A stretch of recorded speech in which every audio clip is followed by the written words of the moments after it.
आज या निमित्ताने या सभागृहाला आश्वस्त करू इच्छितो, कोणतीही शंका मनात ठेवू नका।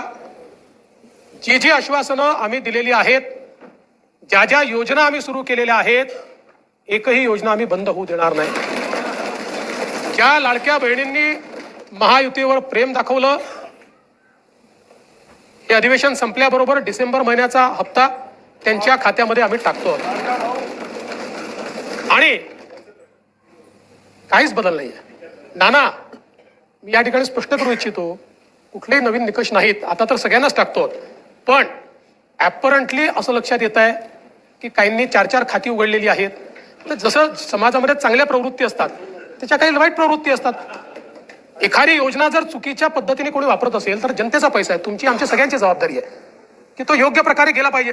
आता मागच्या काळात आम्हाला लक्षात आलं, माणसानेच 9 खाती काढली, आता त्याला लाडकी बहीण म्हणायचं कसं? पण लाडका भाऊ म्हणू शकत नाही, कारण बहिणींच्या पैशावर डल्ला मारतो तो लाडका भाऊ कसा? त्यामुळे असे जे आहेत,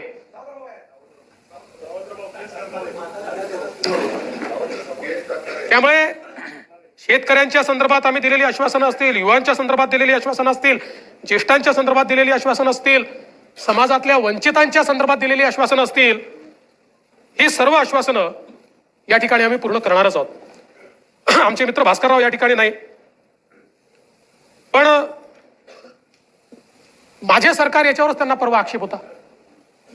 आता तसे फार हुशार आहेत ते, इतके वर्ष त्यांनी राज्यपालांचं भाषण देखील ऐकलेलं आहे, कदाचित शाळेत असताना नागरिक शास्त्राला दांडी मारत असतील ते, पण शासन जे चालतं हे मुख्यमंत्र्याच्या नावाने चालत नाही, शासन राज्यपालाच्या नावाने चालतं आणि म्हणून ते माझं सरकार असतं, म्हणून राज्यपालांनी माझं सरकार म्हटलेलं आहे।